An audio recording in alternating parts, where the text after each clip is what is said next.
Frédéric Jegler incarne mieux que personne le statut d'entraîneur-driver amateur. Entouré très jeune par les équidés, il ne conçoit pas l'existence sans eux. Ainsi, il s'organise en permanence entre sa vie de famille, sa profession dans la production hydraulique sur le Rhin et sa passion. Il se confie au micro de Turf Actu. Donc tout a commencé avec les courses du pays. Mon grand-père avait des chevaux, Monsieur Koenig, mon père pareil. Et puis j'ai démarré les premières années avec des courses du pays. Après j'ai pris ma licence d'amateur et depuis je fais partie des amateurs de l'Est. J'ai eu la chance de pouvoir driver quelques bons chevaux de mon père, mais il avait toujours le chic d'avoir des chevaux compliqués. Il n'a jamais eu de chevaux vraiment faciles. Il a toujours eu des chevaux compliqués et c'est avec ça qu'il s'en tenait le mieux. Il avait les meilleurs résultats. Il récupérait derrière des personnes où ça allait pas trop. Et puis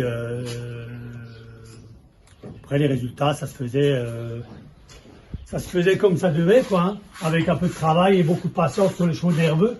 Donc et son grand plaisir, c'était d'avoir de la réussite avec des chevaux compliqués. Ses meilleurs moments, Frédéric les doit à un trotteur particulier. Plougastel Rush, premier cheval. Donc un cheval qu'on avait acheté à la vente. Et comme on dit souvent, la chance du débutant. On a pris un peu plus de 200 000 € avec. On a gagné le Grand Prix de Vittel, le Grand Prix de Croisé-la-Roche, en groupe 3. Bon, c'était un peu spécial, il y avait du verglas, il y avait très peu de partants, mais bon, il fallait le courir, il fallait le gagner.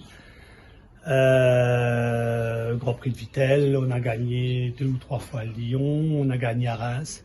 Après voilà, on a eu la chance de courir à Paris. C'est des chevaux qui marquent quand même, quoi.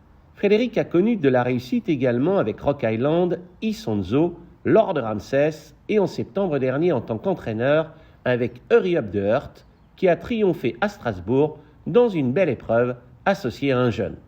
Hurry Up constitue un de ses atouts pour l'année 2023. Une année qui vient de démarrer de la meilleure façon qui soit pour la reprise sur l'hippodrome de Strasbourg. Au sulky d'Éclair de Babel, son nouveau pensionnaire, Frédéric a mené la course parfaite. Après avoir très longtemps attendu, son partenaire Kazakh Rouge a refait un terrain considérable dans la ligne droite pour s'imposer magistralement. À sa descente de sulky, l'émotion était palpable. Donc je suis agréablement surpris. En espérant que cette victoire va amener d'autres, parce que ça fait quand même 14 ans que j'attends. La dernière date de 2009 à Reims. Donc à un moment, le temps est long. Hein. Et ça peut annoncer une très belle saison, comme vous dites, c'était la rentrée aujourd'hui à Heurt, et puis et ça peut annoncer une très belle année 2023. Oui, on espère, c'est sa dernière année. S'il n'y a pas de souci, la campagne, apparemment, ça lui réussit. Donc pourquoi pas en Alsace et dans l'Est.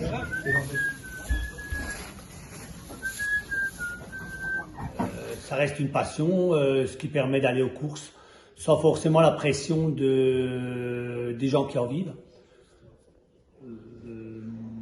Tant que ça restera comme ça et qu'on a la santé et pour se faire plaisir, on va continuer dans ce sens-là.